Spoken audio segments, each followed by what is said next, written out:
वापस आओ। हर घर में एक ऐसी जगह होती है जहां हम जाने से डरते हैं। कभी एटिक, कभी स्टोर रूम और कभी बेसमेंट। बेसमेंट, तुम इसे कमरा समझते हो। पर बेसमेंट एक आइडिया होता है, एक जगह जहां हम वो करते हैं जो ऊपर करने की हिम्मत नहीं होती। और हर साइंटिस्ट, हर एक बेसमेंट चाहता है। Welcome to weird books. आज मैं तुम्हें एक कहानी सुनाऊंगा। नहीं, एक केस स्टडी। इस कहानी का जन्म हुआ आर.एल. स्टाइन के दिमाग से। एक आदमी जो जानता था बच्चे मॉन्स्टर से नहीं डरते, बच्चे बदलते हुए अडल्ट से डरते हैं। Stay out of the basement सिर्फ एक हॉरर स्टोरी नहीं है, ये एक सवाल है। अगर तुम्हारा पेरेंट वही इंसान ना रहे जो कल था, तो तुम क्या करोगे? लोग कहते हैं वो बच्चों के लिए लिखता था। नहीं, वो अडल्ट्स के लिए लिखता था, बच्चों को बीच में रखकर। क्योंकि बच्चे सबसे पहले नोटिस करते हैं जब कोई बदल जाता है। एक नॉर्मल हाउस, बिल्कुल normal. White walls, clean kitchen, safe neighbourhood. तुम जानते हो सबसे खतरनाक जगह कौन सी होती है? वही जगह जो सेफ लगती है। कोई डरावनी पेंटिंग नहीं, कोई टूटे हुए दरवाजे नहीं, कोई रात को चीखने वाली हवा नहीं, इसलिए कोई सवाल नहीं पूछता। Perfect environment for an experiment. क्योंकि जब सब कुछ नॉर्मल होता है, लोग अपनी आंखें बंद कर लेते हैं और ब्लाइंड लोग बेस्ट सब्जेक्ट्स बनते हैं। सब्जेक्ट्स, मार्गरेट, केसी।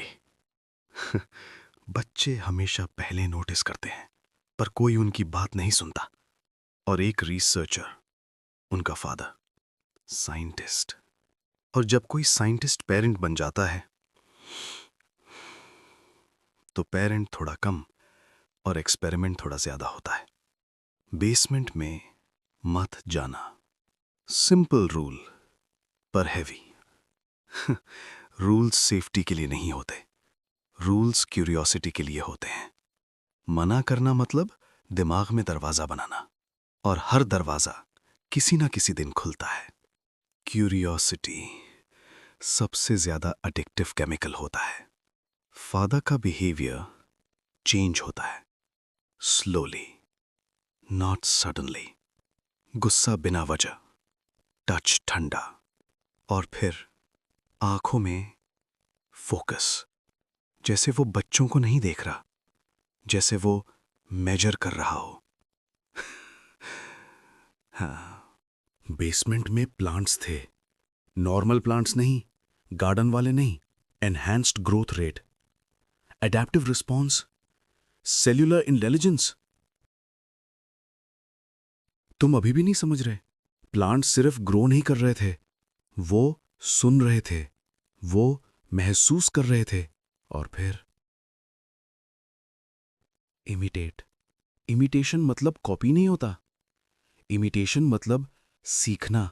कौन बोलता है, कौन कमांड देता है, कौन जरूरी है और कौन रिप्लेसेबल है। हाथ रफ हो गए, स्किन ज्यादा स्मूथ। वियर्ड कॉम्बिनेशन है ना? टच गलत लगता है, जैसे ग्लव्स के अंदर हाथ, जैसे प्लास्टिक स्माइल, जैसे वार्मथ रह ही नहीं गई। और बच्चे पहले समझ जाते हैं, हमेशा।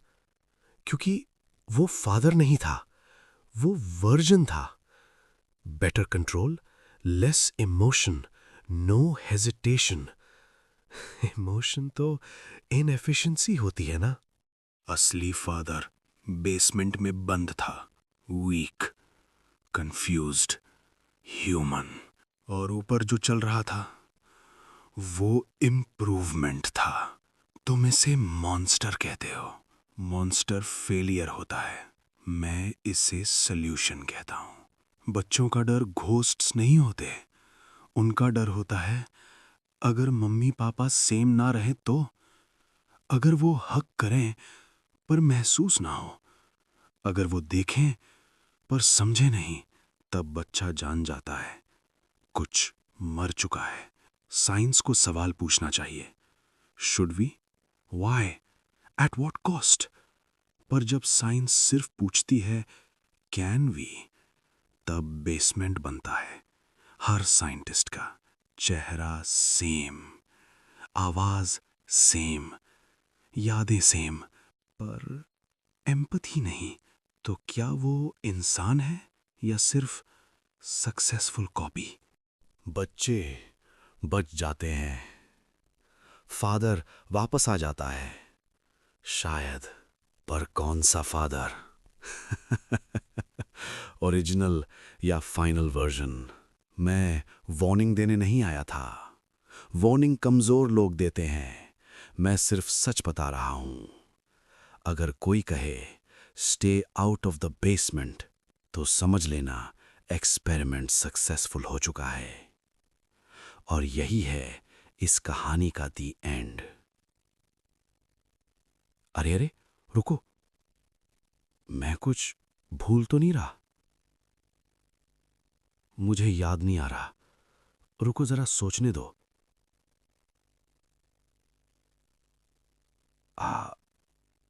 वो बच्चे बचे कैसे? तो कहाँ था मैं? हाँ। बच्चे कैसे बचे? Interesting question, isn't it? Margaret और केसी को धीरे धीरे समझ आता है। पापा का टच ठंडा, इमोशंस मिसिंग, स्माइल प्लास्टिक जैसी, गुस्सा बिना वजह। और तब बच्चे समझ जाते हैं ये पापा नहीं है। ये जो नया पापा है ना, ये सिर्फ फादर नहीं है, ये कंट्रोलर है। बेसमेंट हमेशा बंद, बच्चों को घर से बाहर भेजना, उन्हें भी प्लांट वर्जन बनाना। एफिशिएंसी। बच्चे बेवकूफ नहीं होते। Direct fight, suicide. तो वो एक्टिंग शुरू करते हैं। हमें प्लांट्स पसंद है, हम एक्सपेरिमेंट में मदद करेंगे। ये ब्रेवरी नहीं है, ये सर्वाइवल है।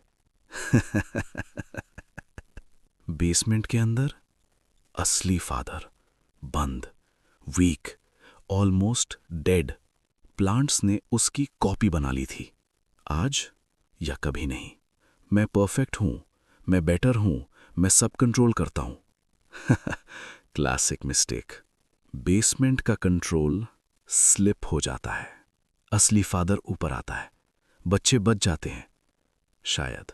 सवाल ये नहीं बच्चे बचे या नहीं, सवाल ये है जो फादर वापस आया वो असली था या इम्प्रूव्ड वर्जन।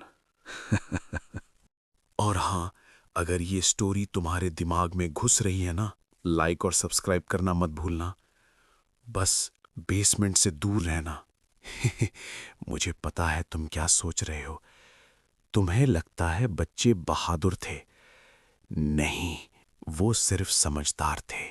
बच्चे मॉन्स्टर से नहीं मरते, वो तब मरते हैं जब वो सवाल पूछना बंद कर देते हैं।